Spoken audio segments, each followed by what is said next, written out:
أكبر الله أكبر أشهد أن لا إله إلا الله أشهد أن لا إله إلا الله أشهد أن محمدا رسول الله أشهد أن محمدا رسول الله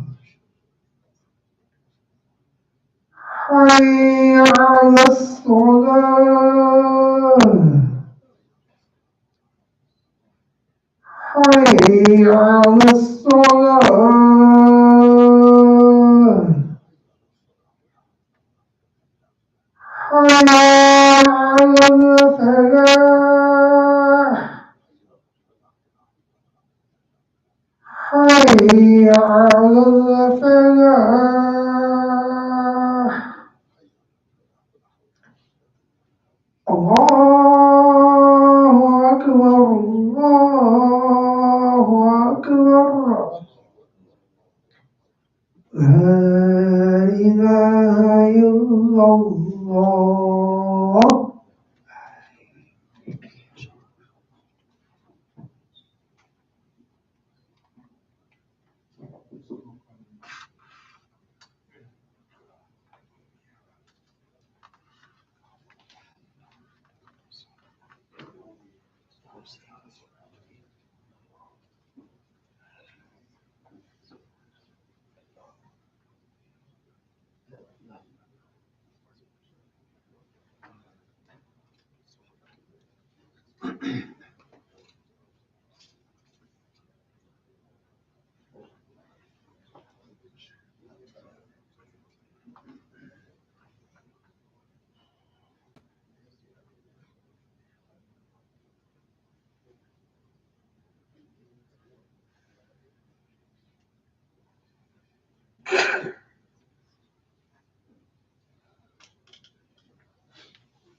No, these were more. They moved the vacuum.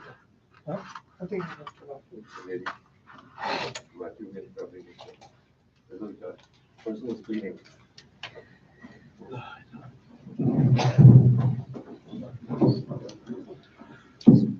استووا اعتدلوا فإن تسوية الصفوف من تمام الصلاة يرحمكم الله. الله أكبر الله أكبر أشهد أن لا إله إلا الله أشهد أن محمدا رسول الله. على الصلاة على الفلاح قد قامت الصلاة قد قامت الصلاة. الله أكبر لا إله إلا الله. الله أكبر.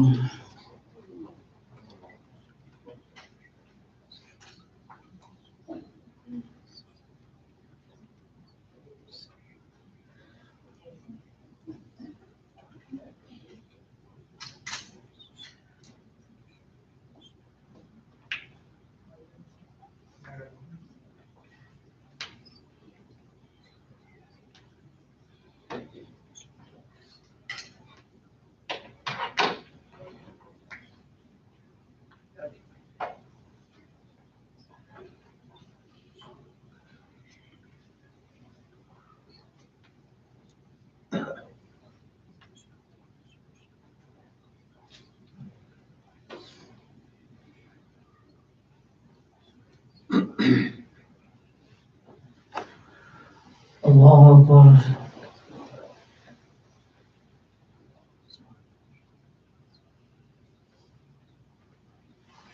سمع الله لمن حمده.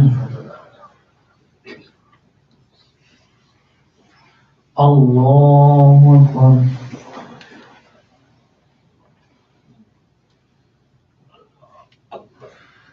الله أكبر.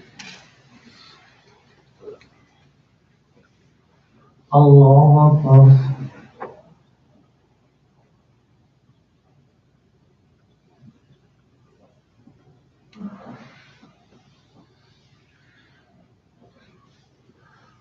الله أكبر.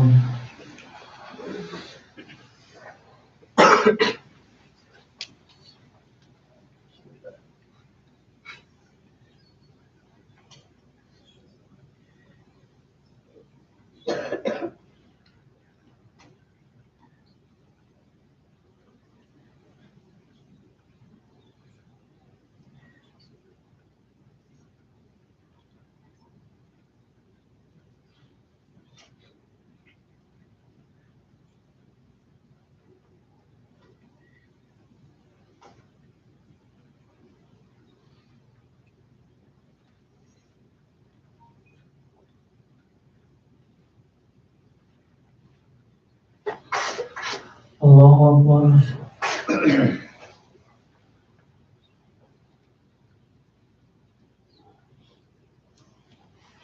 سمع الله لمن حمده.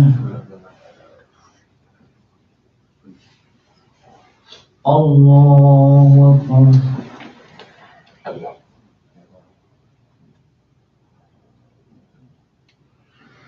الله أكبر.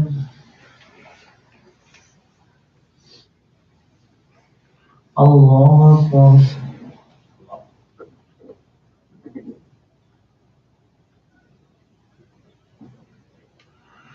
الله أكبر.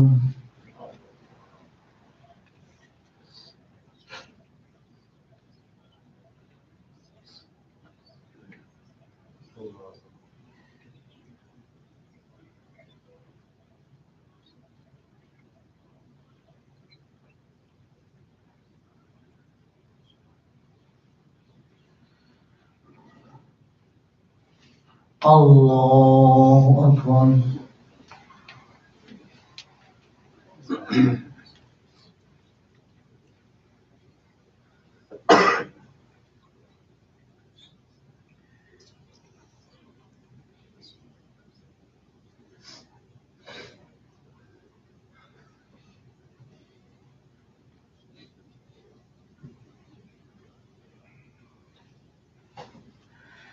الله أكبر.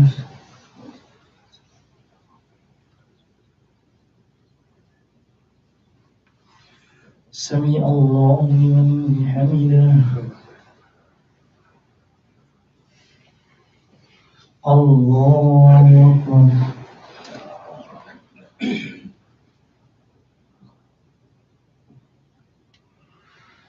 الله أكبر.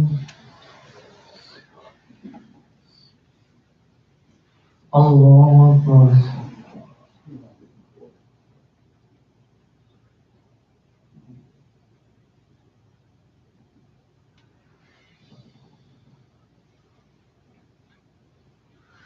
الله أكبر.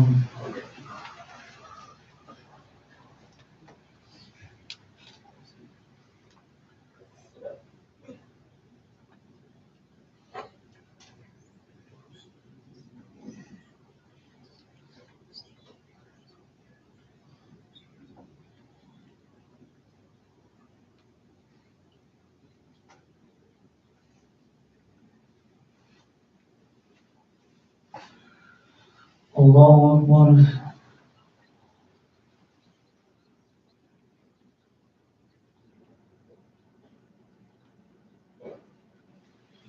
سمع الله لمن حمده.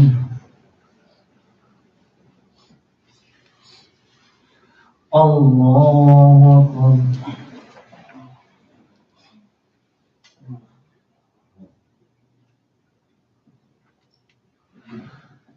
الله أكبر.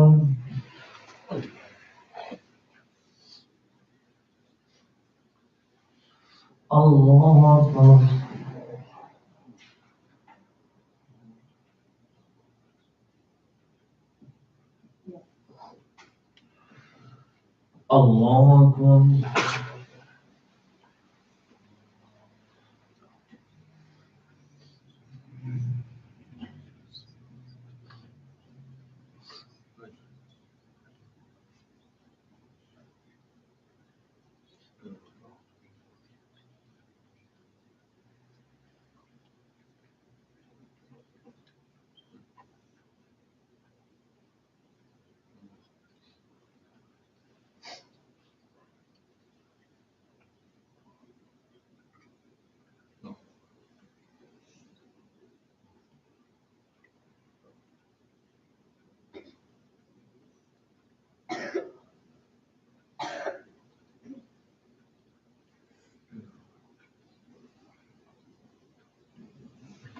Assalamu alaikum wa rahmatullahi wa barakatuh.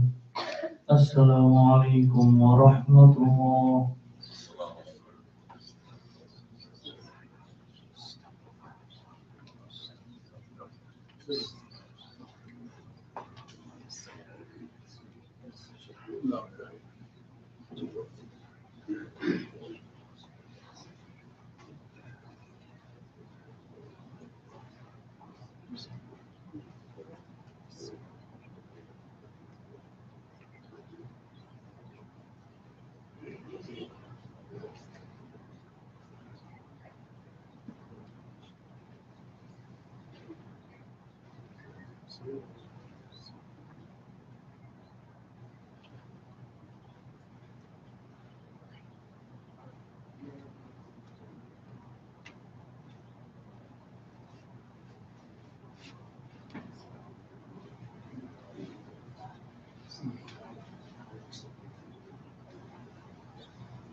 Assalamualaikum. We're asking all those who have parked in the parking lot on the north side of the building if they can move their cars so that people who are parked in there can get out, who needs to get back to the.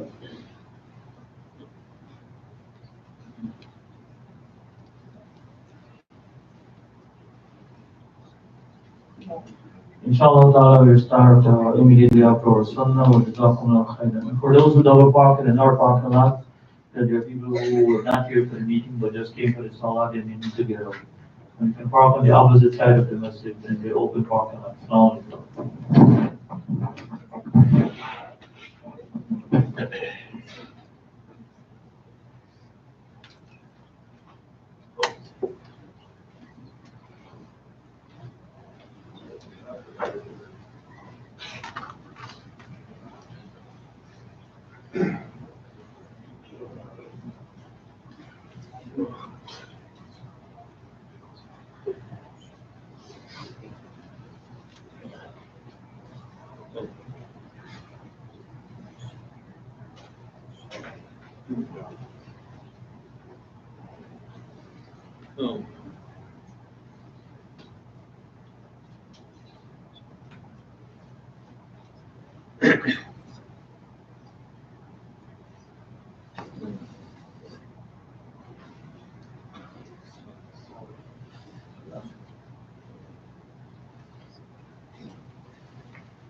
No, you start now, John.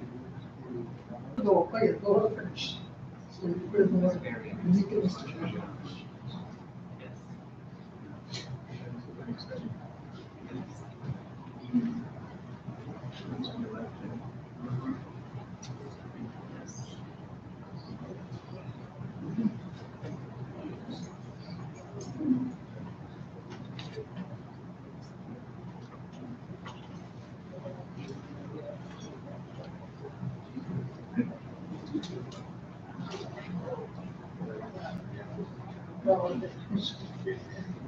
Yeah.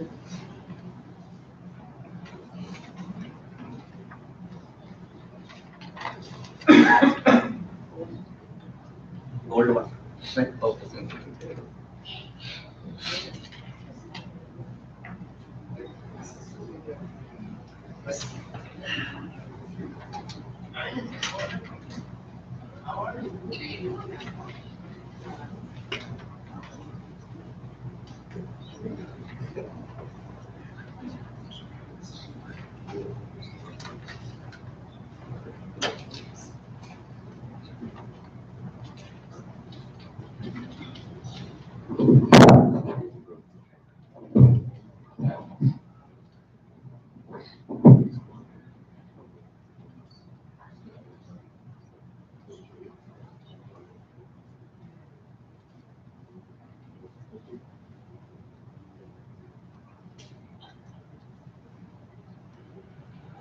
أعوذ بالله من الشيطان الرجيم بسم الله الرحمن الرحيم الحمد لله رب العالمين والصلاة والسلام على رسول الله وعلى آله وصحبه الكرام ومن اتبعوا بإحسان إلى يوم الدين أما بعد فالسلام عليكم ورحمة الله وبركاته.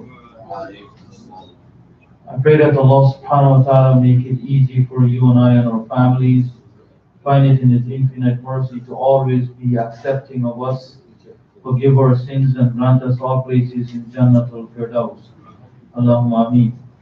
I pray that Allah subhanahu wa ta'ala accept our fast, our good deeds, and help us all, insha'Allah ta'ala, to be on the truth at all times. Because without that assistance, we are truly losers in this world and in the akhirah. I want to thank you very much for showing up for the meeting, and inshallah ta'ala, we will try not to be too long because today we're fasting and each you get an opportunity to go back to their respective communities if you so desire to break fast, but you're invited also to break fast with us here today if you want to stay and wait until fast time to break fast and have dinner with us and then leave. You're also welcome to do that. Um, Before we start, because today, inshallah ta'ala, will discuss the rituals of Hajj, give a brief introduction regarding the rituals, and then give a demo of how to tie the ihram, because the ihram is an integral part of your Hajj. Many people just think that it is just the two pieces of cloth that you wear and you have to make sure you do certain things. No, but it is a representation of a state. And for the sisters, they should also know that their ihram, although it is regular clothing, it represents a state that you and I are supposed to maintain during that time. Once we declare the intention until we leave the state of ihram by cutting, clipping our hair or shaving our heads. So you have to make sure at all times your private parts are covered. You have to make sure at all times that precaution is taken not to expose oneself because you're in a state of ibadah. That state is so sacred that if you die in that state, it's up to the mercy of Allah subhanahu wa ta'ala, because for Hajj there is no reward for it except a place in Jannah. So because of that status and because of the holding in the sight of Allah subhanahu wa ta'ala, then we have to be conscious of the state at all times.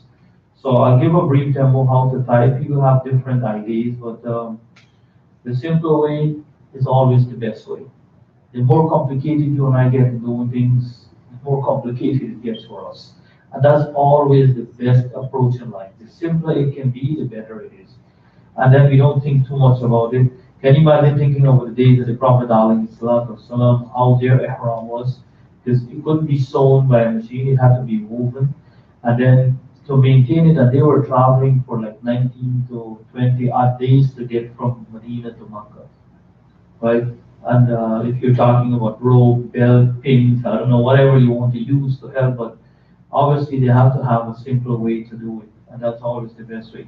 So in short, that is what inshallah we will do, and then we will confirm our list because there are people who are still calling, and I'm telling them that the group is full, so it is only right that today, inshallah, if for some reason you know that you're not going for sure, right, you need to let us know because now the masjid has prepaid for almost everything. The only thing we haven't paid for so far is our airline tickets and the Mina and the monastic services in Saudi Arabia. So you're talking about a lot of money being spent. Alhamdulillah, quite a few people paid. So for you to get back your money and for me to get someone to replace you so that you can get back your money, then we need to be proactive and be early. And I think it is only right that we do that rather than wait at the last minute, and then when you're not able to get back your money, then you may say that, they took my money. But no, we don't take money, but we always try to use the precautionary approach to make sure that we secure with Allah's mercy people's money and so that their money can be returned to them. And we're talking of a lot of money. The two hotels alone is close to $4,000. Right? So if you don't go, you don't get back your money. You have to get people to use it. And I can't wait at the end to do that. So inshallah today we will try to confirm that situation with most people who are iffy and they're not too sure. I think this is the time to make a decision because we truly have to get replacement because it is not fair for you and it is not fair for us because once we prepaid for the reserved seats, we don't get back the money. So that is in short. But before I actually start, if anybody have any questions, because some people say that they're leaving early at 3 o'clock. So if you have any question, I can address the question before we start. So anybody have any questions? How long this presentation will be total? This total presentation? Should be inshallah about 3:34. Anything else? Anyways, أعوذ بالله من الشيطان الرجيم بسم الله الرحمن الرحيم الحمد لله رب العالمين والصلاة والسلام على رسول الله وعلى آله وصحبه الكرام ومن اتبعهم بإحسان إلى يوم الدين أما بعد. Allah subhanahu wa ta'ala says in the Quran, من حج لله فلم يرفث ولم يفسق رجع كيوم ولدته أمه.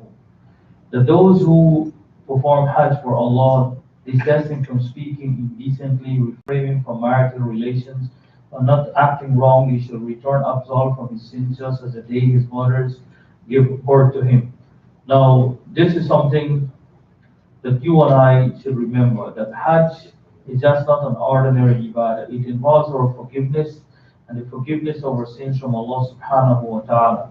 So if you and I are intending to perform Hajj, this is something that we should take into consideration, that Allah subhanahu wa ta'ala is extending to us the opportunity to earn His forgiveness. And if that is what you and I are seeking, well then this is the right approach. The only thing that we need to be very sincere in what we do. And Allah subhanahu wa ta'ala says, Man istata'a ilayhi sabila, that whoever can afford the means to go to Hajj, they should. And with this being said, I can't overemphasize the fact that there are certain demeanor that goes with Hajj. It is not only presenting yourself at a particular place. And Allah subhanahu wa ta'ala made it very clear. And He said, Man hajja lillah falam yarfut. If you perform your Hajj for Allah, Man hajja lillah walam yarfut. And then you don't get involved in things that are unnecessary in regards to that. If you go to Hajj, then we concentrate on the rituals, we concentrate on the manasik, and we try to maintain our food because Hajj is a form of reformation also. It is a way of redeeming yourself. If you're accustomed to operate in a particular way, Hajj is supposed to help you to get better in that regard. Speaking indecently, refraining from marital relation, walam yarfut, walam yafsuk, raja'a ka yawmin waladatu ummuhu. Sorry, those are the words of the Rasul alayhi salatu wasalam. That you would return like your mothers give birth to you, pure from sin and defects in life. And that is what we need. The Prophet ﷺ said, Bunyal Islamu ala khams shahadati an la ilaha illallah. That this faith, that this Islam that we practice is built on 5 pillars. And one of it is Hajj. And Hajj is for those who can afford. If you can't afford Hajj, then it is not compulsory upon you. And if you can't afford Hajj, then you should make dua that Allah subhanahu wa ta'ala bless you. And that is the position. But it should not be something that you say, well, I'm unfortunate because I can't perform Hajj. That may be your test. And there are many people who are blessed to go to Hajj and they come back and they're worse. And there are people who go to Hajj worse than when they went and they came back better. On the flip side, people go to Hajj, they were not praying, they were not doing things recommended by Islam. Or when they come back from Hajj, you see them in the masjid more frequently than anything else. And there are people who go and they come back corrupt. So that has nothing to do, your presence has nothing to do with it. What has to do with it is your approach. Our approach and our relationship with Allah subhanahu wa ta'ala. The Prophet ﷺ said that if you and I perform Hajj, and we don't get involved in these things, and we don't get involved in things that are necessary, and we stick to that which is obligated, we stick to that which is necessary, then Allah subhanahu wa ta'ala will make it easy for me. I want to emphasize one thing. The Prophet ﷺ said, خُذُوا مَنَاسِكُكُمْ أَنِّي لَعَلِّي أَرَاكُمْ بَعْدَ عَامِي هَذَا. Take your rites of Hajj from me, for I may not meet you after this year of mine. And that is the Prophet ﷺ, when he performed Hajj al-Wida, people hardly knew that he would be there for the next year.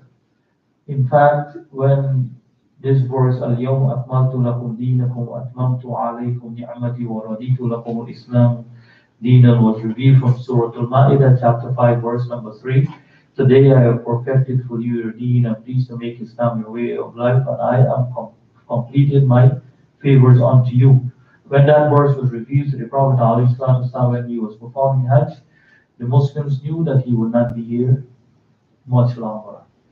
So that the Prophet ﷺ gave all of us who follow after that a specific instruction. And he didn't say to follow this individual and that individual. What did Muhammad ﷺ say? He said, خُذُّوا أَنِّي مَنَاسِكُكُمْ. He said that you should take your rituals from me, that I may not see you after this year. So that's the same thing that you and I have. We may be going to Hajj, but we don't know if we're coming back and we will get the opportunity to go back the next year. Isn't that what the expectation in life is? To be there, but the reality may be different. So the Prophet ﷺ, if you love your Prophet and we love our Prophet, then we would follow his words to the T, because Allah sent him to the world to teach us. He didn't send anybody else. And if anybody else say anything else other than what he said, and if it contradicts his position, then that needs to be left alone. Because the Rasul ﷺ is the individual who was given revelation. Everybody else, everyone else is obligated to follow him and him alone. Now, if you are following an individual or a mufti or a sheikh or a maulana tell you something, then it needs to have a dalil. We can learn from each other. We can take information on each other with the condition that they tell us where to get it and how authentic it is. We don't take any information. And we don't take all information. We listen to everything. But we are only willing to follow that which is authenticated, that which is confirmed to be correct. How do we confirm information to be correct? Like, for example, I said from the Quran, Surah Al-Ma'idah, chapter 5, verse number 3. So we open the Quran and we go to 5, verse 3. Now, not all Quran you can trust these days, because the enemies of Islam have their own version of the Quran out there. So that is why you and I, we have to safeguard our affairs and make sure we have the right Quran also to follow. And the best Quran to follow now is that which is called the Noble Quran, right? Because we authenticate that, and that the source is firm, the origin is good, and it is according to the text that we're supposed to follow. So not every book you open says the Quran is the Quran. You and I have to be smarter than that, and that is why Muslims are considered to be special, because they don't follow blindly and they don't take everything without confirmation. That is the level of discipline Muslims are supposed to have. That is why we are the people who are supposed to be the difference maker in the world and not the difference in the world. We're supposed to be making the difference, but because we go away from this standard of always verifying and authenticating, and we place our trust in other people more than Allah. And then when things go bad, we say, well, you know what, we listen to that individual and listen to this. I want to emphasize that we go to Hajj, and these are the words of the Prophet ﷺ. خُذُوا أَنِّي مَنَاسِكَكُمْ لَعَلِّي لَا أَرَاكُمْ بَعْدَ عَامِ هَذَا, that I will not see you after this year. So the Rasul left a specific instruction. So all of us, if you're sincere with our Hajj, that is the standard we follow. Now, what is in Hajj for us? The Prophet ﷺ said, Al-Umratu ila al-Umrati kafaratu lima baynahuma wal-Hajju al-Mabrur laysa lahu jaza'un illa al-Jannah. He said, Al-Umrah to an Umrah is a form of expiation for our sins. And Al-Hajju al-Mabrur laysa lahu jaza'un illa al-Jannah. And an accepted Hajj, there is no reward for it except a place in Jannah. So brothers and sisters, you're making an effort to accomplish something here. You and I are making an effort, and we are moving in a direction to bring us something good. with the hope that inshallah ta'ala Allah will bless us with that. And that is a place in Jannah. There is nothing more blissful than a place in Jannah. And Allah subhanahu wa ta'ala made it very clear that it is within our grasp. It is within our reach. If that was not the case, then the rewards would not have been general. It would only have said people who were special to me or people who were close to me or whatever. But once your heart is sincere and you're open to receive what Allah subhanahu wa ta'ala says and what His Rasul alayhi salatu wasalam came with, then the world is limitless. Allah subhanahu wa ta'ala says, وَأَذِّن فِي النَّاسِ بِالْحَجِّ يَأْتُوكَ رِجَالًا وَعَلَى كُلِّ ضَامِرٍ يَأْتِينَ مِنْ كُلِّ فَجٍّ عَمِيقٍ لِيَشْهَدُوا مَنَافِعَ لَهُمْ. And proclaim Hajj to mankind. They will come to you on foot and on every lean camel, and they will come from every deep and distant mountain pass, so that they may witness things of benefit to them. So why we go to Hajj? We go to Hajj because it's a vacation or we can afford. Also, we can witness the ni'mah of Allah subhanahu wa ta'ala, and we can witness that which is in store for us. Do you know that when you go to the Kaaba, you're considered to be the servant of who? Or the guest of who? Do you for Rahman? That is what they call people who go to Hajj. Do you for Rahman? You are now the guest of the most merciful. So you're going there to receive Allah's mercy. So the first step to receive His mercy, and obviously that is with His permission. You have to be willing to show mercy. If you don't show, then it is really very difficult to receive. The Prophet ﷺ said, لا يرحم من في السماء إذا ما لا يرحم من في الأرض. That if you do not show mercy on the people on earth, the one in the heaven will not show mercy to you. Alayhi salatu wasalam, or kama qal. So Allah says that invite people to go to Hajj, and people will come on every mode of transportation. They will come by foot, they will come walking, it doesn't matter what the terrain is. If you listen to people who went to Hajj from the past, from Indonesia, from Guyana, from India, from Pakistan, from Africa, from Europe, they will tell you how difficult Hajj was. It is not like today you ride a plane and in a few hours you touch down and then you go do your manasik and then you return. Those days it was a journey. It took months. You had to walk with everything. People were hitchhiking, they were walking, seek a ride, they stopped at work a little bit, earn some money, then continue on their journey. That was how it was. But people did it with pleasure. To what? To earn the pleasure of Allah subhanahu wa ta'ala. And that is always the case. We do all of this to earn the mercy of Allah subhanahu wa ta'ala.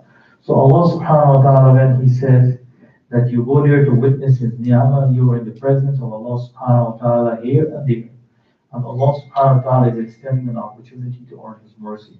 So in regards to the rituals, we have to make sure that we do it according to the Prophet alayhi salatu wasalam.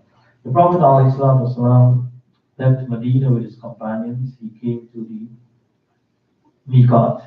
Now there are only 5 Miqats around the Kaaba, and those Miqats, they cover people coming from every direction of the world. So our Miqat, we will be flying over our Miqat. So we will inshallah ta'ala assume ihram in Istanbul. Right? Because we are not going to Medina. We were going to Medina, then we would come by road and then we would stop at Bir Ali at the Miqat and go into Ihram. But because we're flying over the Miqat, it is allowed to assume the state of Ihram before you get to the Miqat or at the point of the Miqat. Now the Ihram is the verbal deliverance that you make. You know, the Allahumma labbaik al-hajj, Allahumma labbaik al-umrah. That once you say that, then you have entered into the state of Ihram, not when you wear the clothing. So I want everybody, inshallah ta'ala, this is a reminder to myself also, that this state that you and I have to be very conscious of it. And for us to be conscious of it, we have to make dua to Allah that He make it easy for us in the first place. This is not by you. And all of us have to work on reminding each other what are the obligations of the state. So inshallah ta'ala, when we are traveling, when we leave home, we should have taken our ghusl. And the ghusl is a recommended ghusl. The performing wudu, wash your privates, wash your entire body, All of us should do that before we leave home. All of us, before we leave to go to the airport. Now, in our travel bag, the bag that we're taking with us on the plane, right? Not the suitcases that we checked in that goes into the bottom of the plane. The one that we always have with us. You should have at least, for the brothers, a set of ihram, right? Now, if you don't get this, people they normally buy like cotton. You can buy raw cotton also, but sometimes what happens with the cotton is that when it gets wet, it reveals what's under. So it might be a little cheaper version, but then you have to take extra precaution to make sure you always take care of yourself. So that is why this is better. The masjid have some that was donated to the masjid, and for $25 donation, you can get one if you don't have, or you can get one from a friend or a relative that went to Hajj, and you can use that. There's no harm in that once it's clean and it's in good condition. So you should have that. You should have all your medication. You should have all the special things that you need. All your valuables should always be with you, your money or whatever. Don't check it in into the cargo hold with your suitcase. That should be with you at all times. All your medication and everything that you need personally for that short trip. A pair of slippers and brothers, I mean, this is something I can't fathom. People, when they really need something, they will go to distant places to find it. But for some reason, when it's ibadah, we try to make excuses. If I can find it and two other individuals can find it, it means all of us can find it. For men, the original state is that there should be nothing with stitches on you in the state of ihram. That is why this thing is woven, it is not sewn. Your footwear should be something without stitches. And the footwear should be such a footwear that the top of the foot is exposed and the heel is exposed. People may have different story. They will tell you that, oh, this scholar give this concession, you can wear your shoe. Yes, there's concession for everything. There is an excuse and an exception to everything in life. There is an exception to living also, it's called death. But not too many of us choose that. So you can make an effort to find it. You can go to Target, you can go to Walmart, you can go to Kmart, beach slippers you can wear it. And they are slippers if you look. This is your ibadah. Try to do things correctly. Look, although there is concession, people tell you that you can cover your feet and you can, but the also of it, the origin of it is that should be nothing with stitches. When it comes to protecting your money, the belt, if that is stitches, that is out of necessity. The footwear is not necessary or is not something that you assume unless you have a medical condition, medical footwear, and all those situations are exception.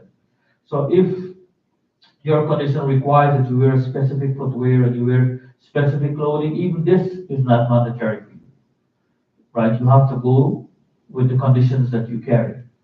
And that is acceptable and that is good. But under normal circumstances, that is what the muhram is supposed to be. That is what the person in ihram is supposed to be. There should be nothing with stitches except that which is absolutely necessary, like protecting your money. If you have a money belt that has stitches, that's okay. If you have a little pouch where you put your personal belongings or your medication or whatever it is, that is okay. So it is not even allowed to cover it with something that has stitches on it for men. For ladies, they can assume anything. And there is no such thing like a special color to white, red, yellow, or brown. It should be adequate to cover the private parts completely, and your hair is part of your private part. Your hair must be covered at all times in that situation, except when you're by yourself or you're with other sisters. So the hijab is a complete thing. In fact, some scholars go to say that the hands should be covered and the feet should be covered, right? So it's a complete thing. Which position you follow, that's up to you, but to the minimum, the compulsory areas of the body must be covered at all times. So whatever clothing you choose, that is what it is. For the sisters, they can assume any footwear. So the clothing and the footwear, the only exception is for the sisters. They can have stitches, and the brothers, they can. The reason why, I don't know. The Rasul alayhi salatu wasalam did that, and it can be, and this is just an illusion, it can be just to show simplicity and humbleness. Because in this state, all of us look alike and we don't know the difference between the individuals. The sisters are covered and they're fully covered, so it's hard to distinguish between sisters. But for men, when it is more glaring, it shows one level with everybody. Very difficult to distinguish between the king and the beggar. And that is a state of humbleness. So the wisdom behind that, I don't know. So if you know of something, inshallah, you can let us know. But I know it is mandatory in that state. So your bag should have all that. The sisters should have a change of clothing. That in Istanbul, inshallah, they can perform wudu and change their clothes if they so desire. And we will all declare our intention. Now, the clothing is a reflection of the state. Normally, when you see people in this clothing, it means that they are in a special state, a state of ihram. They can't clip their hair, they can't cut their hair, they can't use anything scented, they can't hunt, they can't have marital discussion, they can't clip their nails. These are prohibitions in the state of ihram. Can't use anything scented, and there is no such thing like Hajj and Umrah soap or ihram soap. It's all a myth. Brother, this is the state of affairs, and you want to approach it in its natural state. Right? And that is the state of the Rasul alayhi salatu wasalam did. So you can scent yourself before you declare the intention, but you can't scent the garment. You know, you can't douse cologne or ether on the garment so it will smell. On your body, you can use that before. So in Istanbul, inshallah, when we arrive there, and we are one group, everybody, I want to emphasize this. We don't have 3 or 4 different groups, and we don't have individual groups. If there are individuals who would like to do their own thing, they need to let us know. So we will say that those people are exempted and they're excused, they are doing their own thing. You know why? Because people may say that this is harshness, but this is not harshness. This is looking out for your affairs. The vast majority of the people don't know what to do. When you have individuals doing their own thing in different areas, it breeds confusion and chaos. You understand that? So it's not a matter that you don't want people to do their own thing. Is there anyone here who is giving their money to go and do the wrong thing? I don't know, tell me.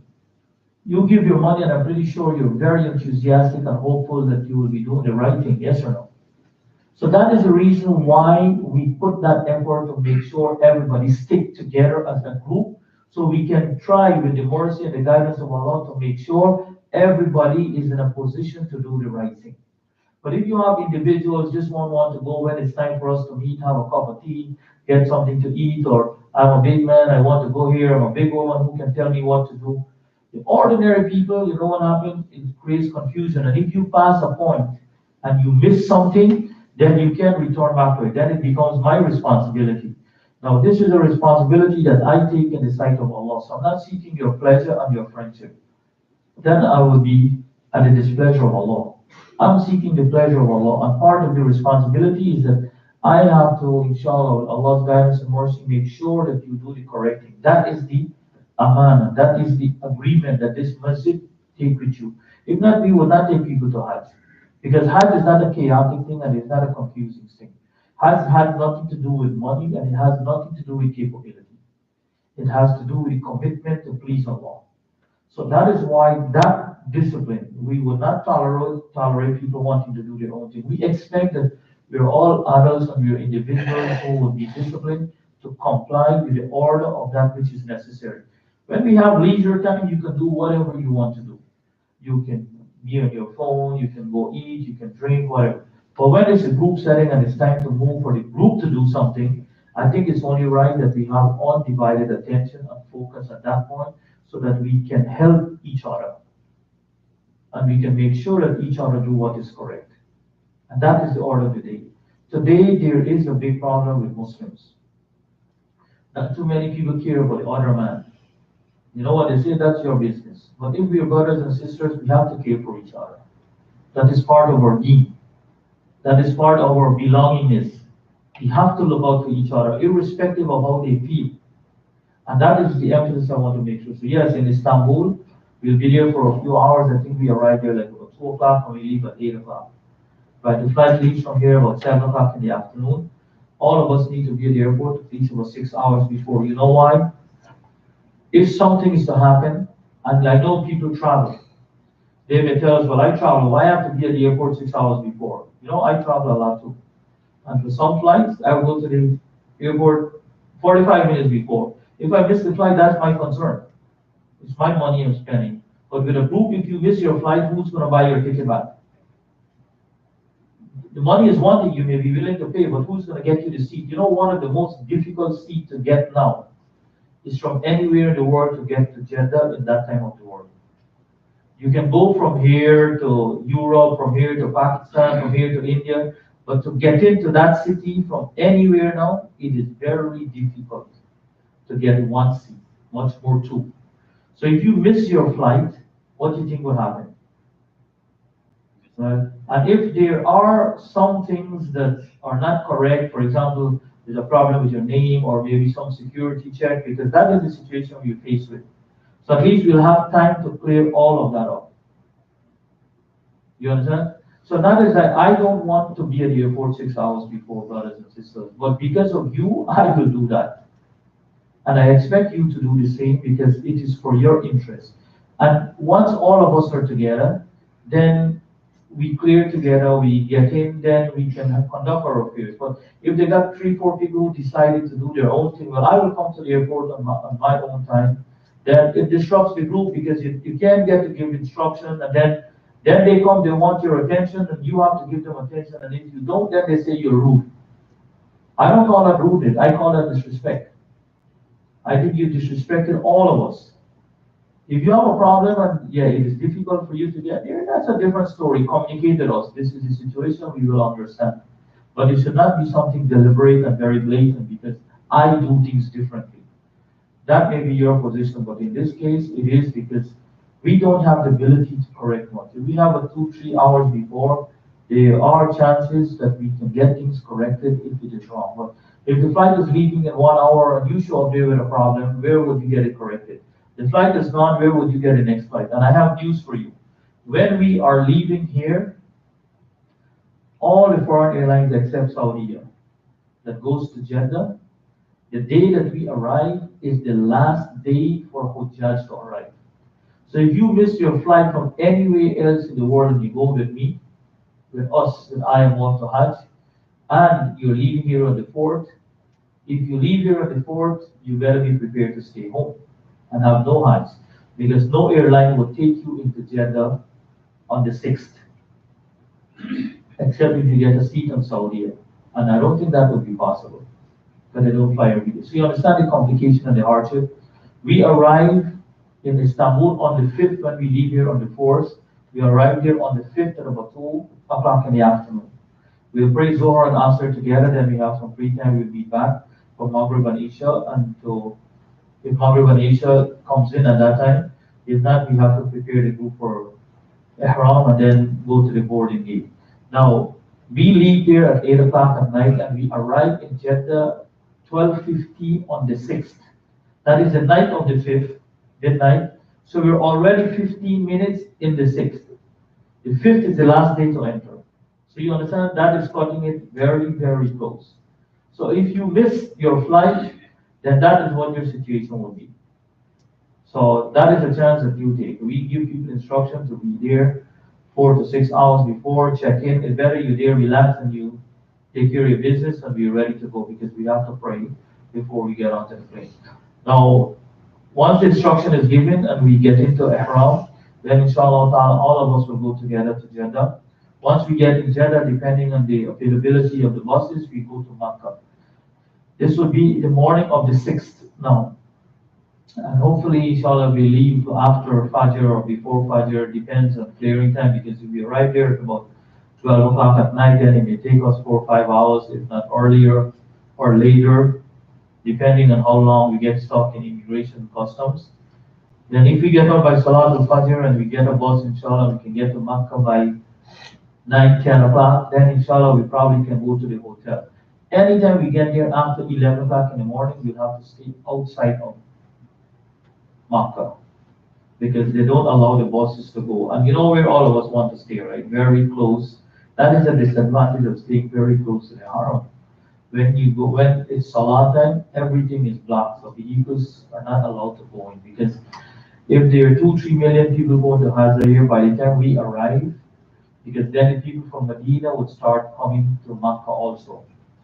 By the time we arrive on the 4th or the 5th of the Hajj, the vast majority of the people going for Hajj would be in Makkah. So you're talking about 1 million and more people. So if you have that many people in a small valley, how do you think, what do you think would happen? People are walking to the masjid, so vehicles can't go into the place. So for about like an hour and a half before the salah, they block the road. So unless you want to sit in the sun, in the bus and wait, that is an option. But if we don't get there on time, then inshallah we'll have to wait outside of Makkah. We probably have to find a masjid where they have bathrooms and they have some facility, relax a little bit, and when it's time to come in back, or we get clearance to come, we come to the haram and we do get to the hotel, then inshallah we go and perform Umrah, which would hopefully be at night. If we get there to the hotel early in the morning, I don't know if you want to go in the sun and perform Umrah or not. We'll make a decision then because by then you would have been up for 2 to 3 days and 2 to 3 nights. So it'd be totally exhausting. At that point, all those who would like to go on their own and do their tawaf on the site and they know what they're about, like those who went there before and they have an idea, they are would be excused once they get the room and they want to go on their own. They are not bounded by us with the group because then if you know your way and you can handle yourself and you know the correct thing with instruction, then inshallah you'll be allowed. But for those who are going for the first time, the very first time, they would stay and go with us. And I'll give you a word of caution. You see, when people start talking with each other in the group, brother, I went there before, I know what I'm doing, I know what to do, you can come with me. Right, the innocent. So they think that that's a quick way to go, right? But you know what happens? Sometimes that turns out to be the most horrendous experience of your life. Because you know what? The man who knows his way won't have the patience with you. It's good to be standing talking, but let's go together, we'll take care of it. But when they go there and they see the crowd and they see that it's taking long, they bust loose. They leave you on your own and they will come back and say, well, you know what? I told him to do this and I told them to do that and they were not listening, so I went on my own. You will end up suffering more. Ask people who went to Hajj before. When you're standing talking in the airport and you're sipping your tea, everything sounds good. Yeah, you can go with me. I'll leave when you're in this group and I will go. And I will do my Umrah and then I come back. I don't wait at the group. The group takes too long and it's a whole group. You have to go with the whole group. Right? But you know what happened in those cases? Sometimes they take way longer than you. You will see them when you finish. And what happened, brother? Oh, the man who promised that he will take care of me, he left. That is the situation. But Munir won't do that with you. So that is why we put emphasis that the people who are going for the first time, regardless who your friends are, let them go if they want to go. They will not have the patience with you. We will go together. I'll show you landmarks. In the event that you get misplaced, you can find your way back easily. Then we perform our Umrah. The Umrah is basically, you start from the black stone, Bismillah Allahu Akbar. Then you go around the first time. For those who are doing the Umrah for the first time on this trip, then you're supposed to expose the right shoulder. For the brothers, the sisters don't have to expose anything. Now the Umrah don't have anything specific to say except in a few places. Now Bismillah Allahu Akbar, you start your tawaf and you go around like this. If you can trot, you trot, but because of the crowd, you will not be able to do that. Now you come around one. When you reach to the Rukn al-Yamana, which is the Yemeni corner, the Kaaba is like this. So you start, this is the black stone, right? Or this is the black stone here. You go around like this. Once you at the black stone here, Maqam Ibrahim is right here, right? This station of Abraham. So you would pass that, the black stone, you come around, and then at this corner before the black stone, the first corner before the black stone is called the Yemeni corner, Ruknul Yaman. It is only between this Ruknul Yaman, the Yemeni corner, and the black stone that you say, رَبَّنَا آتِنَا فِي الدُّنْيَا حَسَنَةً وَفِي الْآخِرَةِ حَسَنَةً وَقِنَا عَذَابَ النَّارِ. Only that, right? And that is in verse 201 of Surah Al-Baqarah, chapter 2 of the Quran, that dua. رَبَّنَا آتِنَا فِي الدُّنْيا حَسَنَةً وَفِي الْآخِرَةِ حَسَنَةً وَقِنَا عَذَابَ النَّارِ. When you come to the black stone, you just raise your hands, Allahu Akbar, and you continue. Every time you do that, it's 1, 2. Now, if you will see the area of the black stone, you may not be able to see the black stone, but they have a green line on the other side that aligns itself, that is aligned with the black stone. At that point, you think. But anyways, for those who are going with me, you will get instruction when we pass there and we continue. So we continue, and after that, after 7 times going around, and you have to make sure you maintain the state of wudu. Because if you break your wudu, violate your state of wudu in the tawaf, you have to go and start all over again. And brothers, I tell you, better walk with some Advil and Tylenol and some electrolytes, because by then this will be a very tiring experience. Right? You're talking lack of sleep and you're talking about walking because most likely we'll go on the roof. So we'll have to try and maintain our wudu. And brothers, we have to be patient with old people, sick people, ladies, and whatever. We may have the ability to go through very fast, but at the same time, we have to look out for everybody. So we finish that, then we go pray 2 rakah Maqam Ibrahim. In the first rakah, we read Fatiha, and the second rakah, the first rakah, Fatiha, and Qul Ya Ayyuhal Kafirun. The second rakah, Fatiha, and Qul Huwallahu Ahad. Right. Then we go, we drink some Zamzam.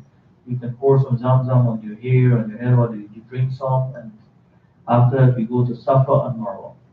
Now, inshallah ta'ala, by then, hopefully, for those who have some of the Hajj books, the little dua may be there. There's a little specific dua that you sing at Safa and Marwa. But if you don't know it, it's also okay. Right? So, inshallah, we'll try to get some printouts when we get there. But we have some printouts that we normally give. That dua is on there, and it will tell you what to do. So if you don't know the dua, don't take too much of stress right now. You will get a handout, inshallah, with a step-to-step direction of how to perform the Umrah and the Hajj. So then when we go to Safa, we make our dua there, then we start to go to Marwa. Between the two green lights, the brothers will trot if they can, and the sisters will walk normal. Do you know what the significance of Safa and Marwa is? That's when Hajar was running between the mountains looking for water for Ismail. The well of Zamzam, you know what the significance is? That is where Jibreel came and caused the water to gush out the well. So she could have quenched his thirst. And we know what the Kaaba is, right? So that is why you're going back and forth. So from Safa to Marwa is 1 round, right? At Marwa you make it one, then you come back to Safa, that's 2. Then you go to Marwa again, that's 3, right? Come back 4. So you start at Marwa and you start at Safa and you end at Marwa. So every time you go from mountain to mountain is 1 shout. So you have to complete it 3.5 times. That will give you 7, right? If that makes sense. Then after that, for the brothers, it is recommended that you shave your head. There is no such thing. People may say that, you know what, clip your hair now and then shave your head. The Rasul ﷺ made dua for those who shave their heads 3 times versus those who clip. And clipping is not in specific areas, the side and what that is for sisters. Sisters should do that. They clip certain area or they cut the bottom of their hair. For the brothers, it's either you clip uniformly or you shave. And that will take you out of the state of ihram. You can now resume intimate activities. You can use scented stuff. You can clip your nail. You can cut your hair. You can do whatever was not allowed for you to do in the state of ihram. Then after that, inshallah, that will be on the 6th of August, hopefully, or the 7th. Then inshallah ta'ala, either on the 8th or the 9th, we'll be in Makkah for a few days. Then we have to get into the state of ihram to go to Hajj.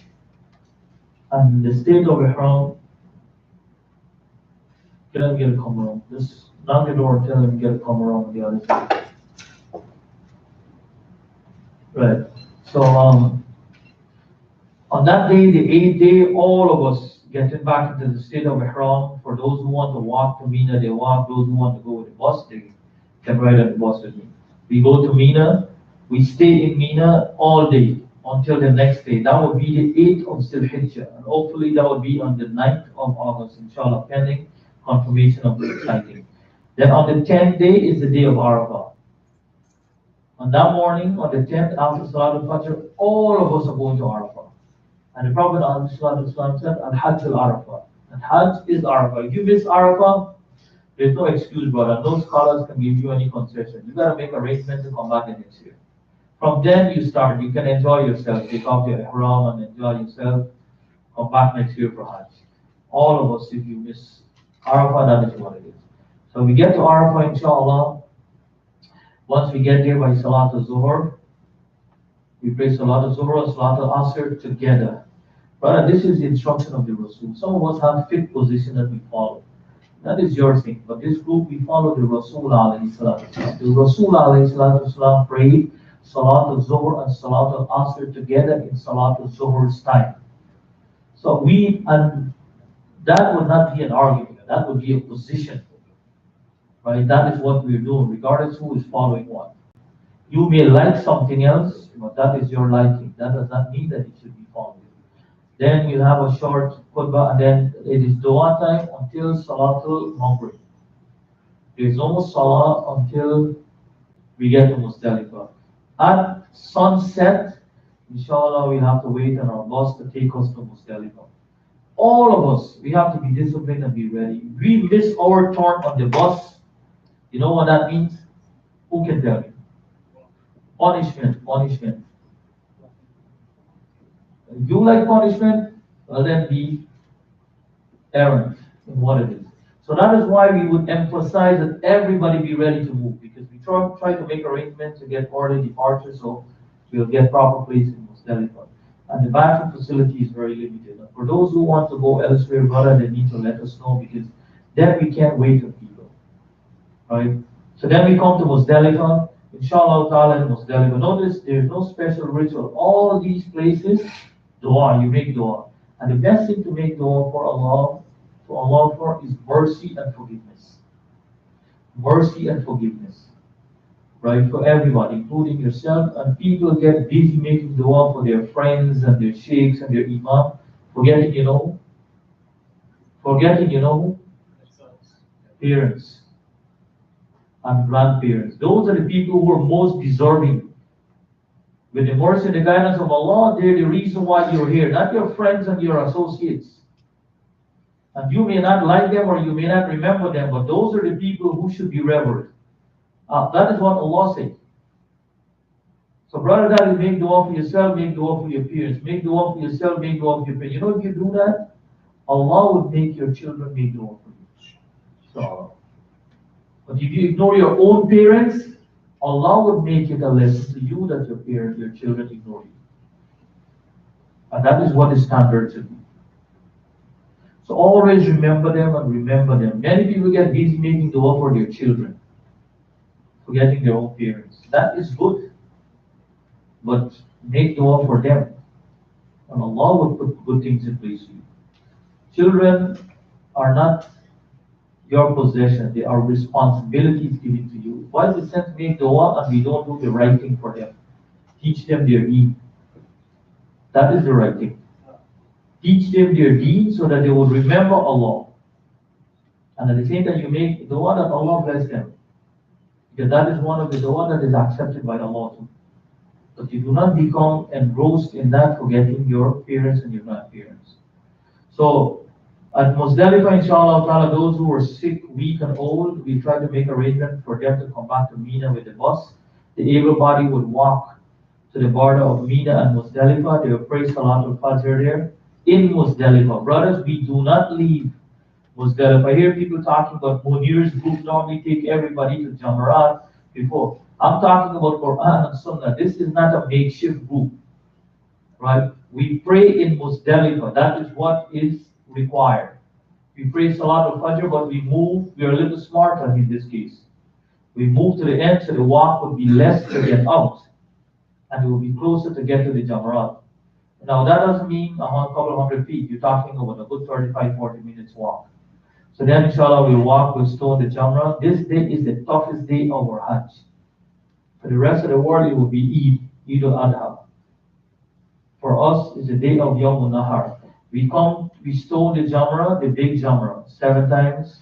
And then if you want to come back to the tent, you come back to the tent, you shave your head, take a shower, and you get out to the state of Ihram. You now be in a semi-state of Ihram where everything is allowed except intimate relationship. Or we continue, and I encourage the brothers who have your female relatives with them to go to the haram and get their tawaf on their side, or the tawaf ulifan on their side. You know why?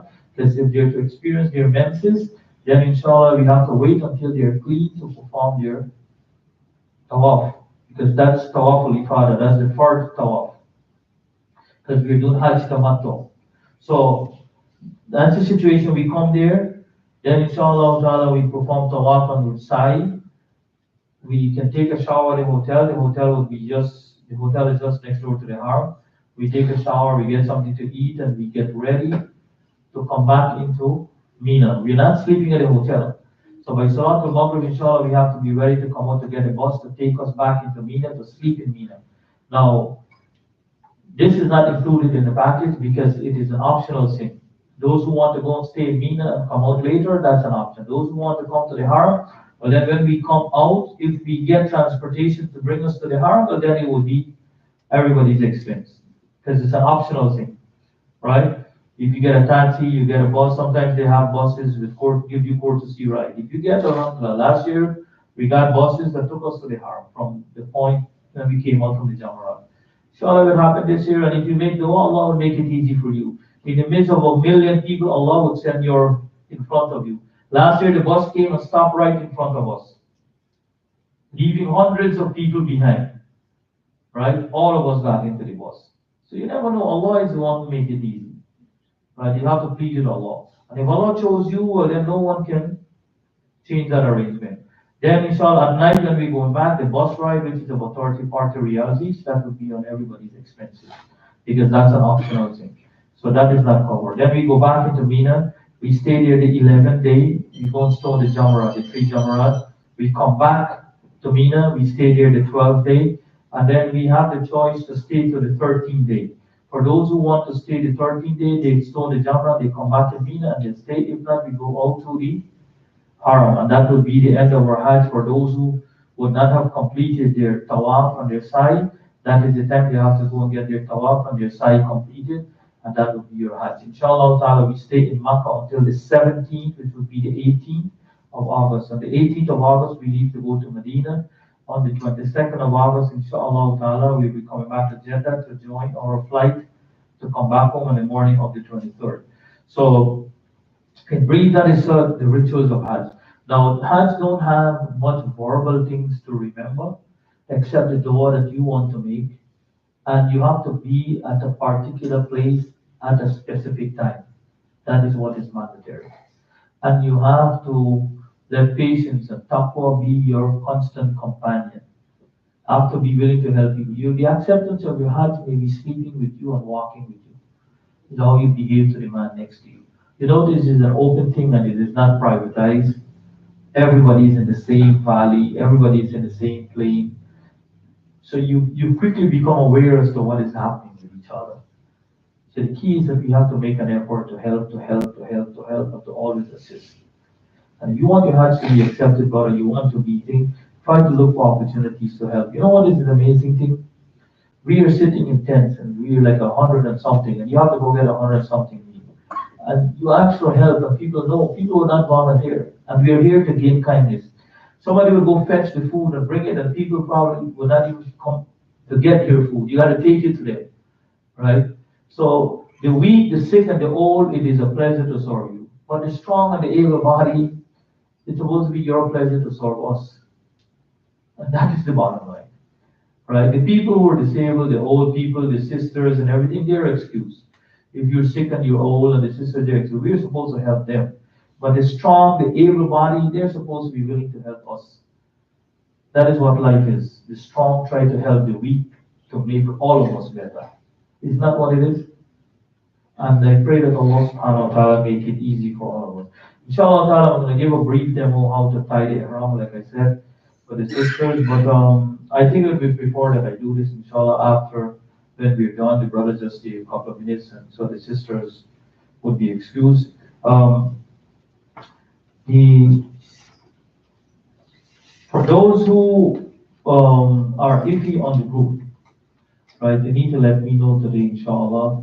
In regards to the payments, alhamdulillah, you brothers and sisters did pretty good. For those who have balances, inshallah ta'ala, unless you call me and make an arrangement with me, or make an arrangement with me, sorry, it is expected that we make the full payment now. Because let me tell you something. For you and I, Hajj is an ibadah. But for many people, it is not. It's dajna. It's money, it's money. And soon, and I hope Allah don't put that in place, you might have a fair fee to enter the haram, the way it's going, because they can put anything they want as a charge, and you don't have a choice.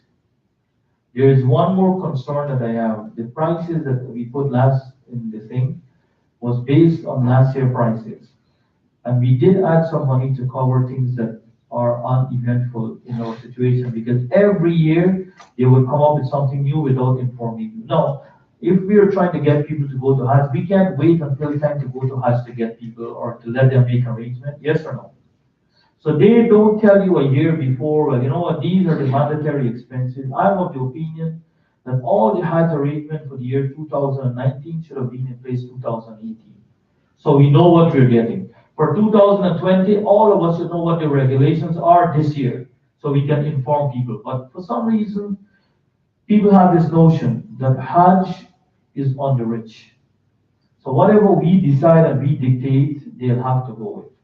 Now that may not be a fair position to you and I, right? Because we have to make arrangement early, and these people demand money. If you don't pay for your hotel reservation, they will cancel the reservation because they said they have 10 other people standing in line to wait for your space.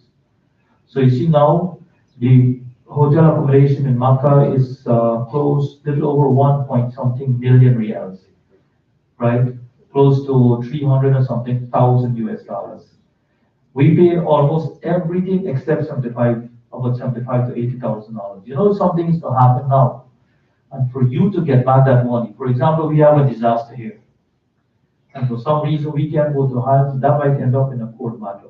That is what, and I'm telling you, that is what it is. So all the years that we've been taking people to Hajj, if you're entitled to refund, never get a refund from hotels. And airline is even worse, especially the Muslim airlines. The non-Muslim airlines, they're very compassionate. The Muslim airlines, you don't use your seat, that's up to you, right? So that is the harshness that we have to deal with. So last year, price for our MENA service, for our meals and everything, they had it at 2,800 riyals. And that was supposed to be premium. I went there a few weeks ago, like about a month and a half ago, and they were talking about increasing that to 3,400 riyals. So there's still talks of how you're going to things that you mean, you're talking about an additional $150, 200 riyals, 600 riyals above the 28.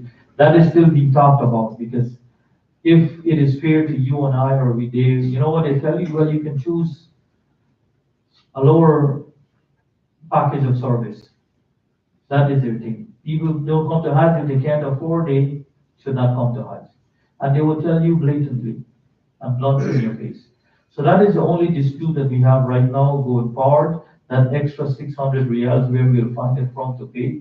And most likely it might have to be an additional thing, which is like, if you divide 600 riyals by 3.73, it might be 100 and something dollars each. But that is the only thing, and that is the situation we have. Most of the things that they have is unnecessary, in the sense that they're saying that the VAT that they charge, they're saying that the country needs money. The country has nothing to do with me. I'm not spending the country's money. I don't have a problem paying all of that if you give me the assurance that the money that you're collecting from Muslims who come for Hajj is going to help poor Muslims in other countries. I don't have a problem with that. But going to help the rich and take care of the rich, I have a problem with that. But we don't have a choice. And to be quite honest with you, these are some of the reasons I personally am contemplating that this is a service that I don't want to be involved in, because of all the oppressive things that happen, and it is not fair. Every year this thing happens to us, every year. You try to be honest with people, you tell them, then they will come and tell you something, so you have to go back and ask. And I want to be honest with you, brother, I don't want to take your money and have it in the masjid account, then at the end I have to refund you. Right? I don't think that is right. Right? Because your money is your money and you better keep your money. So what we need is not what we would ask for. So that is the only contentious thing. That is the only area that we have right now. We still didn't sign our MENA contracts yet. So we still don't know what the true figures would be. It would be 34 or it would be 28. So inshallah, when that time comes, I'll let you know. That is the only area that we have. The airline tickets, the price is fixed, it's 22.50. The hotel in Makkah is $3,016 per bed. The hotel in Medina is 770 something, 777 to $778 per bed. It's for bed, not room. Look, listen to my language. It's for bed. Right? You do something like room. You want a private room, they will tell you, will come, we have to negotiate, this is what you have to pay. And then that is how the situation is. So in short, that is what it is. So all those things, that's the reason why we would like to collect money. We don't want to do that, but we don't have a choice. For those who pay 8,050 so far, that includes the sacrifice, includes your Hajj tax, includes all the meals and everything that we have. The only thing is that the hotel at the Samsung in Makkah on the 15th and the 16th, we have breakfast and dinner. All the other days, we have breakfast alone. We don't have dinner. So only for those 2 days. But all the other days, we have breakfast and dinner. In Medina, we have breakfast and dinner. In Mina, we have 3 meals. In Arafah, we have lunch, and then they'll give us a snack box to walk with to Muzdalifah. And inshallah, so pretty much your meals will be all over the place. In short, that is what it is. For those who have balances and you can afford, we'd appreciate, inshallah, if you can pay. For those who pay 79.50, then I will collect the sacrifice money in Makkah. Right? Because the $100, the difference between the 80.50 and the 79.50 is the $100 for the sacrifice. And if there is a situation where we have to pay for the extra for the 600 riyals, then inshallah that will be addressed inshallah later by the time, because that has not been finalized yet, because I didn't sign a contract for that yet. So in short, that is what it is. Yeah. Yeah. Anybody have any questions? Inshallah, yeah, we have 21 minutes more. Anybody have any questions? I said 8,500 is the total. No, 8,050. $8,050. And that includes all the taxes, that includes all the expenses that we have so far. It includes everything. The only thing you don't pay is if they decide to really charge us the 600 riyals for the. And if you don't pay the 600 riyals, you're not getting your Hajj visa anyways. They don't sign. So it's all tied into money, right? They say that the visa is free, but if you don't pay what is mandatory here, you don't get it free. So it is not free. It costs you money. And it costs a lot of money. Years ago, we used to go to Hajj in the 90s. The first group that we went with our Hajj was $1,700, including airline ticket, including all the fees, including everything. Because the emphasis was not money, but there's some smart people in the world today. How long ago was that?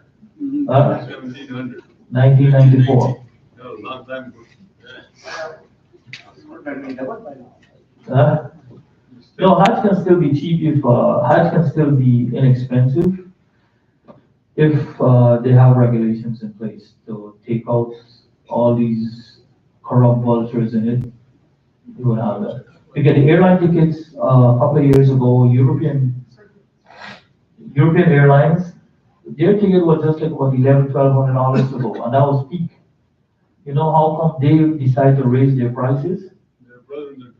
When they look at the others making money, they said, well, we will do the same. And you go check any European airline that goes to the Middle East, and you try to book a ticket way before what the price would be like, and if you try to book the ticket later, what it would be like, right? They all tell you.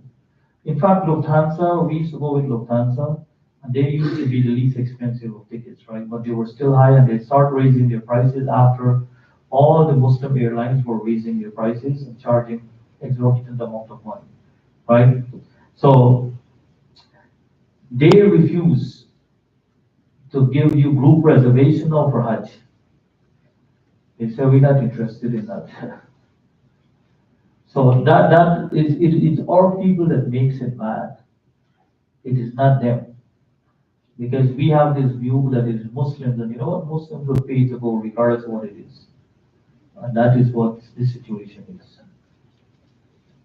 So it is not because it costs that much. Food is still the same. The hotels don't have to be that expensive, but they know that the hotels close to the haram, and that is how they're designing it now, because they have something called Vision 2030. That vision is not to make your life easier. It's to how to get money out of you so that my vision will be better. That is what it is. Right? So it's a serious thing. A couple of years ago, you would see tons of trucks in Makkah, people donating food and drinks. You go now, you hardly see that. You could have gone to Hajj and don't have to buy food if you're willing to stand behind a truck and catch a box of food or a couple of boxes of juice to drink. They will throw it to you by the box, 24 inside. Now you hardly see that in Hajj. So it is not about the generosity. The world has changed and people change. Saudi Arabia years ago, you go there, most of the people, they were not about money. Now everything, you go into the taxi, it's about money and inflated prices. That is how it is now. And that's something you have to deal with. So inshallah ta'ala, Allah make it easy for all of us. So yes, for those who, if you're not in a position to complete your payment now, well, then you need to see me and make some arrangement in that regard. So then I know that you have a special situation you're dealing with, and I know that your circumstances, inshallah ta'ala, are beyond you right now, but you would be fulfilling your obligations later. But if I don't know, I can't assume. So you're asking everybody, inshallah ta'ala, for those who made partial payments, if they can. And inshallah ta'ala, before we close, for those who haven't paid anything yet, and they're sure they're not going, to let me know so that at least I can take the name off and I can have the names replaced. Because there are people who are still calling and I'm telling them that the group is full. If I wait too long, then inshallah that will be difficult to replace. And I want to be fair with you. I want you, for those who paid and they said that they're going to give you back all your money. Because I didn't book the airline tickets yet, so inshallah this week I prepped the reservation list to send after this meeting. So once we print the tickets and inshallah we pay for the tickets, then there will be a penalty for cancellation. And you want to know something? You're talking about full price cancellation, not fees. So inshallah, when they talk about something, it comes to reality, right? So that's one of the reasons why I refrain from holding off from booking the ticket, because I don't want to be caught in that situation. So inshallah, if the floor is all open for questions, anybody have any questions? Those who are going somewhere else, like in my situation, going to their home country, I didn't get any price or anything yet. No, but I thought. Forwarding the schedule to you. No, but I received something on a WhatsApp message or something saying that you guys would be going regularly. He have a special arrangement. I sent a request to him. A couple brothers from Orlando, I send a request to them. But I get a date from you, but then I get back a message saying that you're going regular. No. Still going the same way, and I didn't get the price of the. But they didn't give the price yet. The only thing that they said that, like for in his case and the other case that I requested, they break the ticket up that you coming back from Istanbul on this day, and then they're waiting, like in this case, you're waiting to book the ticket from there to goes Lahore, right? To Lahore and come back, and then that will be a separate ticket. You have to pay that price, whatever the price is. And they're saying the ticket that you break, come back, there is no increase in that, but the taxes may be different on the ticket. Mine is to Karachi, and I didn't make any change. No, but I think that's what I said. I called you a couple of times too. I called the number, and then I didn't get any response because I made out. Anyway, see me afterwards. It's all because I'm going to send a request back for the ticket. So anybody have anything else? What's the good time to get the vaccination? Like, should we No, get vaccine orders in case you get sick or anything. It's all should we do go to like Walgreens or CVS? Yeah, and then I tried to call Dr. Sheikh, but I did not hear from him. His office had also help us with the vaccine last year. So I'm going to try to confirm with him, and inshallah ta'ala, yes, that's Dr. Sheikh. But Dr. Beg, he was in our group last year, and his office accommodated that to facilitate the vaccine. So we did it in Miami, so it's that. no, well, you can get it at the CVS or Walgreens, or I think Costco has it too, right? Huh? Sam's Club, right? So, but you need the vaccination certificate needs to be original, and they need to give you a certificate. Then you need the passport. That's what we're coming to know. That's the question here. All right, the $7,600 cover everything except the Hajj tax and the sacrifice. Now, there's two different things here. The Hajj tax is that check, that money that they collect at the airport on entering the country, right? They collect the 342 or $350. That covers your bus transportation from Jeddah to Makkah, then going to Hajj, and then going to Medina and back. Inshallah, in our case, I would use money from the miscellaneous funds that we have, the couple $100, to order upgraded buses. So we will pay extra for those buses for our use only from Makkah to Medina, then Medina back to Jeddah. So our buses will be upgraded buses, inshallah, once the agreement is in place. I have to take care of that. Now, the $300 something and they cover the basic services, the mutawif. Like mutawif get their share, Wukala get their share, the United agents. They give it a breakdown how many people benefit from that money, right? That's the $350, close to $50. It comes out to like 1,000 and some riyals, right? That they collect. That is not included if you pay $7,600. If you pay $7,950, then that is included, right? So if you pay $7,600, you still have to pay for that, and you still have to pay for the sacrifice. If you pay $7,950, then you still have to pay for the sacrifice, which we will collect in Makkah. If you pay $8,050, then you're covered. That covers everything, right? The only thing we have to think about now is that if there's increase in fees. The last day to receive passport pictures, brothers, I will send back, inshallah, a list of the things that you need to get to submit with the passport. Please don't send it bits and pieces. Then it becomes very time consuming to put all together. If you can, inshallah, please put your passport, the 3 passport size pictures, 3 passport size pictures. It doesn't matter if it is with hijab or without hijab. You're supposed to be in hijab anyway, so that should not even be a question, right? But if that you choose that, then up to you, because people normally ask that question. The vaccination certificate, if you're going with your spouse, marriage copy, not the original, copy of your marriage certificate. We don't need the original. Copy of your marriage certificate. If you are over 45, but you're the sister of someone going, because we don't take people without mahram, then we'll need a no objection letter from your husband or your relative. If you're below 45 when you're going with your brother, we'll need a copy of your birth certificate and your brother's birth certificate. So over 45, it makes a difference. Under 45, it makes a difference. So the vaccination, the passport, the pictures. On each picture, you should write your name in the back. So look, all of you, right? It's different. But if all your pictures come and then, how can I match you back? And that's the same thing with immigration. You know, like when you go to immigration, they tell you write your name in the back of the picture.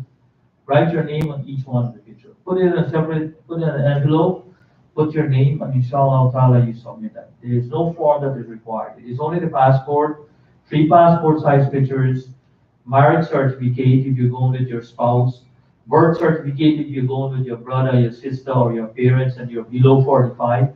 If you're over 45, I get a no objection letter written for you and notarized, and they will stamp it, and the vaccination certificate. That's basically what it is in the envelope.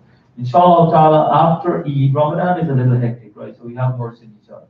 So inshallah ta'ala, after June 5th, to the middle of June, we need all those documents. Because by the first week of July, we need to have everything. I think I have a good handle in regards to the expiration of each other of your passport, because those who have passport that expiring very soon, they were notified, right? That they need to get a passport renewed, or I don't think they renew passports anymore. They give you a new passport, right? So need to get your passport in place.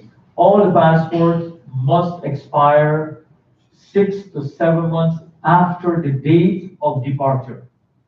So if you're departing in August, then it will be October, November, December, January, February, March, I would say April. It should be expiring sometime in April 2020, right? And that is the situation. So the passport should be valid until April 2020. There should be at least 6 blank pages in the passport. Trust me, they return the passport if you have 5. 6 blank pages in the passport, and the back cover is not a page, that's the cover, right? So it's 6 pages within the passport. So inshallah ta'ala, what we'll do, get everything ready and you can start sending them after Eid. So inshallah, we'll have some time, inshallah, so I can put them together and do what is necessary. You're now talking about e-visa. Don't get too excited. It's a soft launch of what they call e-visa. And e-visa is basically you still have to submit all the information. You have to verify everything. Then they'll send your visa on via the internet, and then you have to copy it and keep it with your passport. But that may not be this year, so we still need to collect all the passports and all the necessary documents that go with the passport.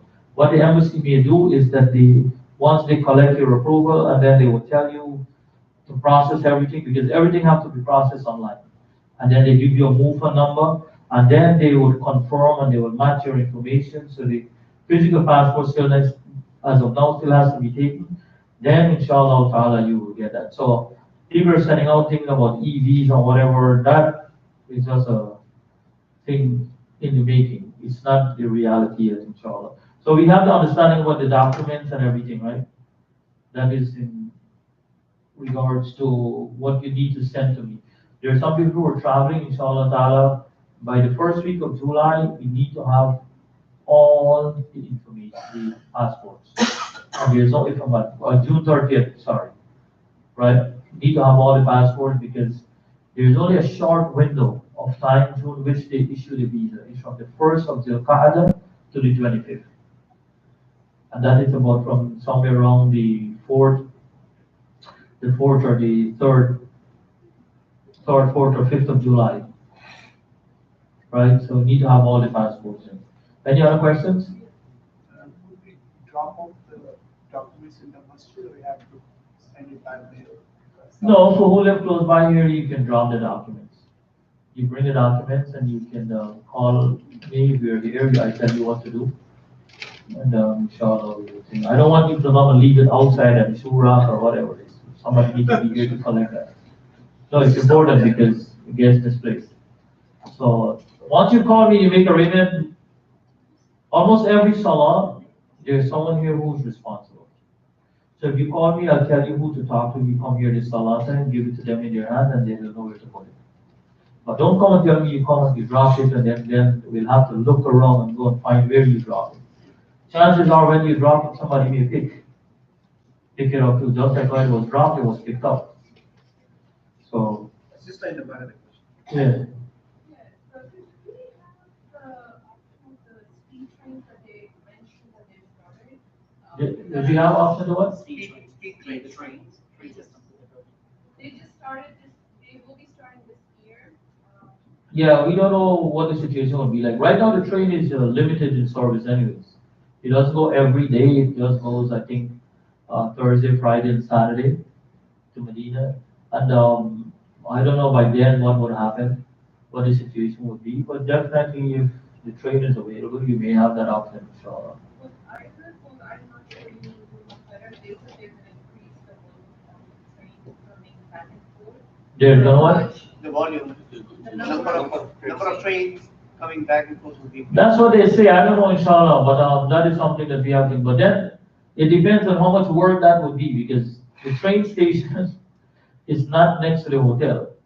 So you still have to ride a bus. You still have to get all your bags and everything. Then you go to the station. Then you have to board the train. Then when you go to Medina, then it's way out by the airport, by the Haram. So if it is more harassing, then inshallah we may just take our bus, leave from hotel to hotel. The train, it goes to different city and it takes about, I think, 2 to 3 hours. But then the time for you to get there will take you a couple of hours to get to the train from where you are. Because you have to make, you're not individuals. If you're individuals, well then it's easy. And then the other thing with the train ticket, the tickets I think have to be bought online and reserved before. It's a reservation thing. It's not like you walk up and you buy. So I don't know what the arrangement would be like. We haven't heard anything in regards to that, but that the service is there and it's limited right now. It's not daily, and I don't know what the situation would be like. But anything to make our group easy would definitely be applied. But as far as I know, because I was there, and With the train service, you have to go out to the train station, join the train from there, then the train bring you into the next station, then you have to get a next trans fee to come on. With all of that, during Hajj, with traffic and moving large volumes of people, can become very cumbersome and become very harassing. Versus if we get a bus, the bus come to the hotel, pick us up, it may take us an hour or two, a little longer, but the bus service is getting better now. It's a little more efficient because almost everything is computerized. So it's now like a scan here, and once you're in place, that's all they're concerned about. So yes, if it becomes an option, we will see, or if they tell us that is what it is. But when you go back for Umrah as individuals, you definitely should try experience the train a little bit. They're first class and economy class, right? And that's basically what it is. But the train station is out, away from where the hotel is, in both Makkah and Medina. So, is there a program printout for this group with dates or time or something? Like you explained it. Brother, we are a volunteer group.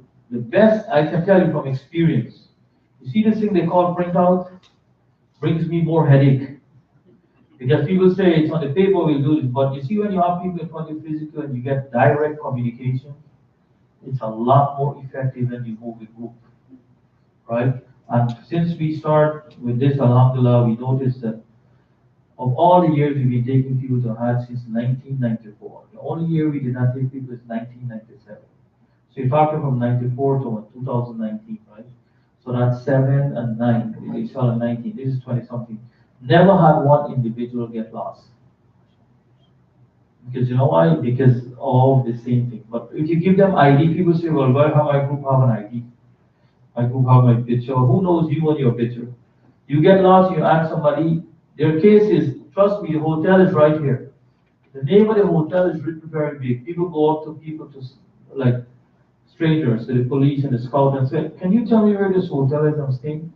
So the police is directing the people around. I said, look, the name of the hotel right here. The lady is in front of the hotel. Because most of the people who come to work are volunteers.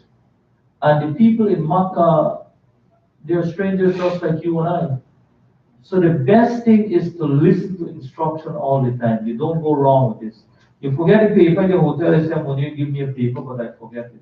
But if you listen to me all the time, you come to the meetings and you adhere to the instructions, inshallah, you'll be having a 10-star Hajj. That you can come back and say, yeah. Seriously, people never had people who get lost, right? Unlike when you hear with other people and the groups and say, you know, I went to Hajj and I get lost for so many days or whatever, because we try to keep everybody together and give them instruction. And always, you keep your eye on me. I don't have to keep I would see you. When I see you elsewhere, I will be looking for you, right? But if you keep your eye on me, inshallah, you'll be okay. So that's why we don't have too many things, because people say that, well, they don't read in the first place, right, most times, and then sometimes they forget the paper, they get lost. But the best thing is that if you stay one-on-one. Isn't that what the Rasul ﷺ did? You want to know what the truth, you come and you listen to him directly, one-on-one. And the people then were more effective and efficient than today, right? Somebody was asking a question, I was in Guyana, and they were talking, and they were thinking, with all these communication devices that we have, you have people who are more unreliable. You have people who are more dysfunctional. You have people who are more unconscious of what the situation is. And way before, when you didn't have all these things, people had to walk to meet you. They were much more reliable and they were much more upright and forthright. Isn't that the truth? They would walk or they would send a message to you, oh, go tell Munir I can't come. And you know what? They would be worried, they would make sure. Today people tell you, well, I send you a text. Well, if I don't read text, I don't get your message. And texting is one of the most disrespectful ways to communicate with people, unless you tell the man and send you a text. It is a way of hiding, especially when people owe you money. Right? All right, no, we're closing now, inshallah. I'll talk to you about this thing. All right. Regarding the physical fitness, do you have any suggestion for those who are over 50? Walk every day. How long you should walk? So what is the 2 hours daily? I don't know, bro. It depends on your endurance. What is the longest still, walk? yeah, What is the longest walk that you have? The longest walk 7 miles. is about, yeah, like about 30, 35 minutes, 35 minutes, so that would be. 40, depends on the pace of walk. But it's not bad because you know what? They have hundreds of thousands of people doing the same thing, so you don't really realize So it. that would be about 4-5 miles, right? About 7 miles inshallah. 7 miles. But it's not bad, it's not bad. No, you can walk a mile and a half, 2 miles every day, inshallah, you should be in good shape. People who walking Hajj, they don't use transportation. Yeah, people do that today. There are actually people who still do that. They walk everywhere now. But that is the people who are fit. Inshallah. Okay, so anything else? The brother who paid 7,600 has another question. Does he have to pay the rest right now, or he can pay later, or he'll work? No, if you can send a check down, whatever it is, inshallah, that'll be good. Anything else? Because we gotta leave. No, it's 3:33. You're 3 minutes over. Wait, no, everybody who has situation, they need to see me before they leave. Please don't leave and then tell people. We're all fasting, and fasting month is a very hectic month for everybody. So please see me so before you go. This brother is first, inshallah, talking. So where Subhanak- here or inside? I had checked. Hold on, Joseph. Subhanakallah wa bihamdik nashhadu an la ilaha illa anta astaghfiruka wa atubu ilayk. Before everybody go, just they can put back their blinds. Let me give a brief that nobody knows. Jameel, who's collecting the check? Yeah. All right, look. This thing is very simple. Where's Jameel? He told me he's leaving.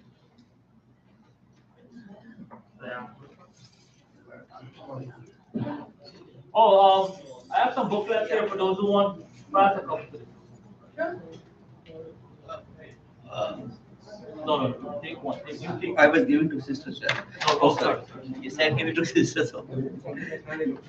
Yes. No, Sharma. Yo.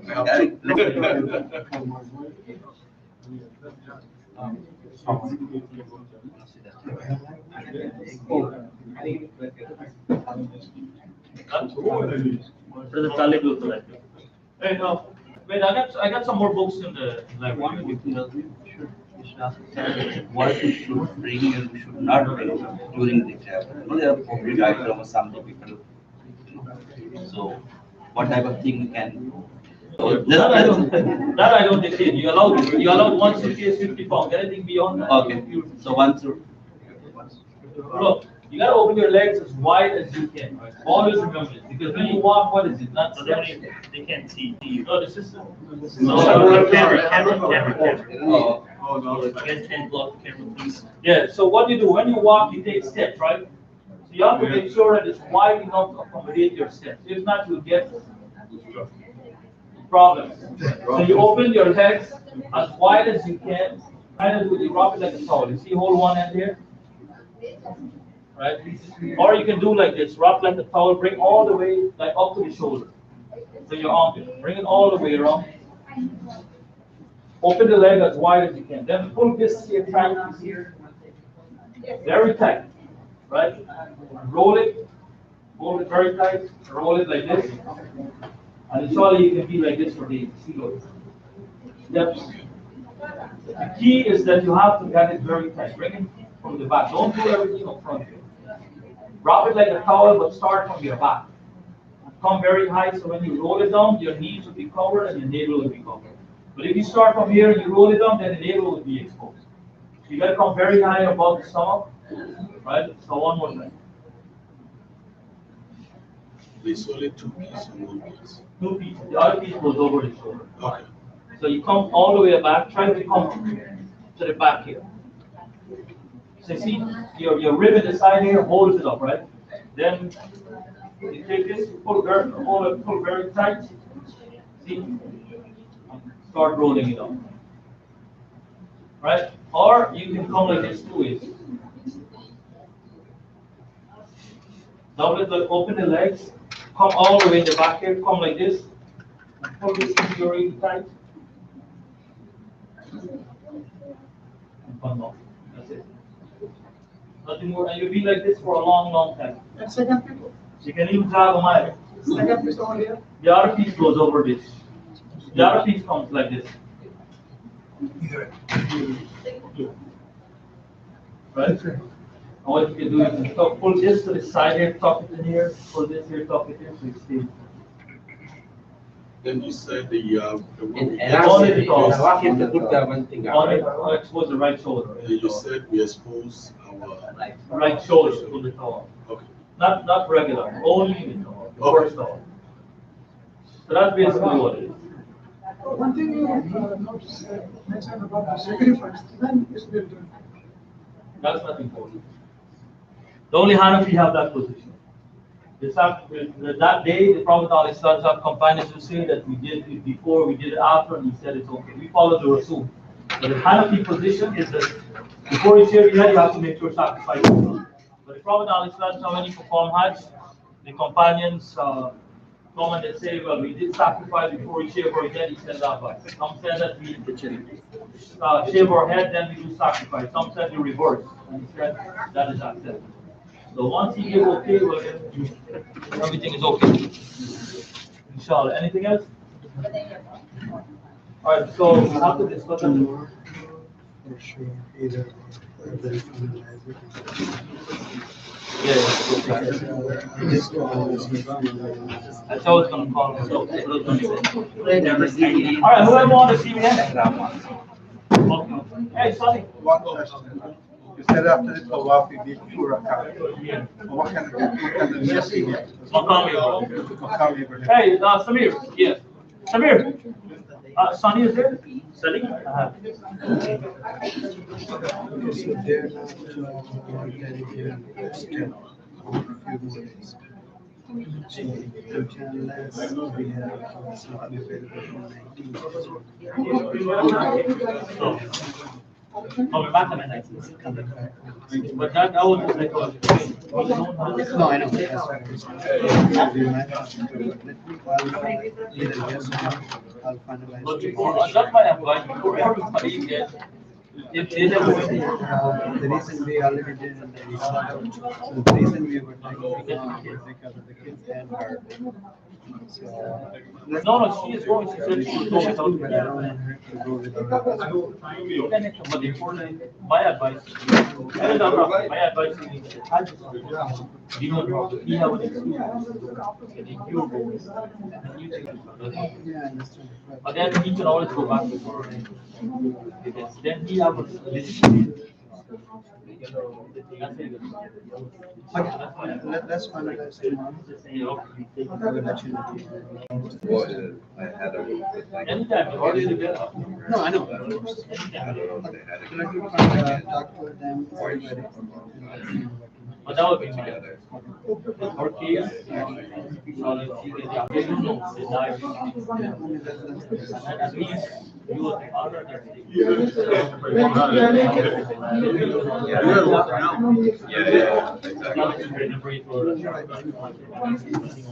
My